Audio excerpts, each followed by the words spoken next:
लोकसभा चुनाव की तपिश अभी थमी भी नहीं, तब तक विधानसभा सुगौली का पारा हाई होने लगा। ऐसा इसलिए कहा जा रहा है क्योंकि सुगौली में राजद के सिटिंग विधायक हैं और बावजूद इसके राजद के ही एक कदावर नेता ओम प्रकाश सहनी ने ऐसी बात कह दी है जिससे राजद खेमे में खलबली मची हुई है। सुगौली विधानसभा इसके पहले पूर्व प्रत्याशी हम रह चुके हैं। हाँ, उसके बाद यहाँ से हम चले गए, मोतिहारी पूर्व प्रत्याशी हो गए। हाँ, लेकिन इस बार हाँ, सबों का आशीर्वाद और सहयोग मेरे साथ है।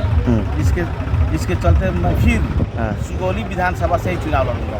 तो महागठबंधन से ही लड़ेंगे कि आचार्य जी है नहीं आए? महागठबंधन से ही लड़ेंगे, एकदम श्योर है? श्योर 100%। ओम प्रकाश सहनी ने कहा कि अगला विधानसभा चुनाव वे सुगौली से लड़ेंगे और राजद के टिकट पर ही लड़ेंगे। सुनने में यह तो अजीबोगरीब है, लेकिन राजनीति संभावनाओं का खेल है और राजनीति का गणित वास्तविक गणित से उल्टा चलता है। दरअसल ओम प्रकाश सहनी सुगौली विधानसभा क्षेत्र से राजद के टिकट पर वर्ष 2015 में चुनाव लड़ चुके हैं और इनको उस वक्त सम्मानजनक वोट 54,628 मत मिले थे।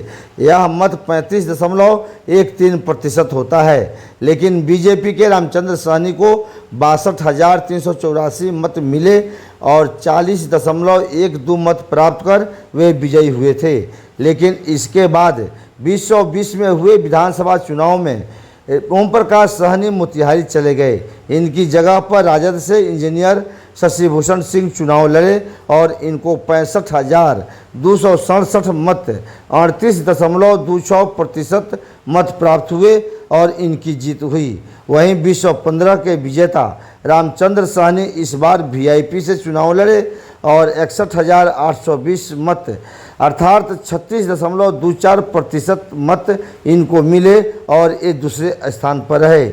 अगले विधानसभा चुनाव 2025 में ओम प्रकाश सहनी फिर से सुगौली आना चाहते हैं और इसका आधार क्या है यह तो कहना फिलहाल संभव नहीं है, लेकिन इन्होंने जो बातें कही हैं उसके आधार पर कहा जा रहा है कि इनके द्वारा 4 जून को सुगौली विधानसभा क्षेत्र के रामगढ़वा और सुगौली दोनों प्रखंडों में कार्यालय खोला जाएगा। सुगौली से ओम प्रकाश सहनी ने चुनाव लड़ने की बात कहकर राजनीतिक गलियारे में सरगर्मी ला दिया है और इसको राजद संगठन किस प्रकार देखता है यह आने वाला वक्त बताएगा। हालांकि इस लोकसभा चुनाव में इंडिया गठबंधन के प्रत्याशी मदन मोहन तिवारी के पक्ष में वर्तमान विधायक इंजीनियर शशि भूषण सिंह ने जी तोड़ मेहनत किया है और इनका यह प्रयास महागठबंधन को सुगौली में मजबूती भी दिया है। फिर भी राजनीति है, अपने से कुछ कयास लगाना उचित भी नहीं है, लेकिन ओम प्रकाश सहनी के द्वारा सुगौली विधानसभा क्षेत्र से चुनाव लड़ने की घोषणा कर दी गई है और यह घोषणा राजनीतिक गलियारे में उथल पुथल ला दिया है। हालांकि इसका दूरगामी प्रभाव पड़ेगा, यह आने वाला वक्त बताएगा।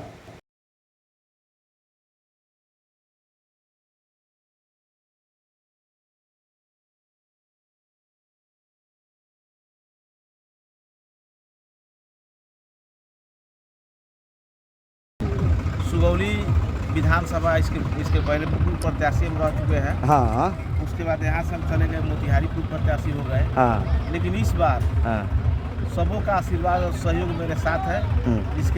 इसके चलते मैं फिर सुगौली विधानसभा से ही चुनाव लड़ूंगा। तो महागठबंधन से ही लड़ेंगे कि आचार्य जी है नहीं आए? महागठबंधन से ही लड़ेंगे।